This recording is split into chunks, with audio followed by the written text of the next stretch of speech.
B J پی کہتی ہے کہ مسلمان پہلے ہندو تھا، بعد میں مسلمان ہوا۔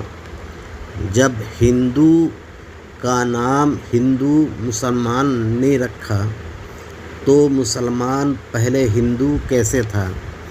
مسلمان کو آنے سے پہلے ہندو نام کا وجود بھی نہیں تھا۔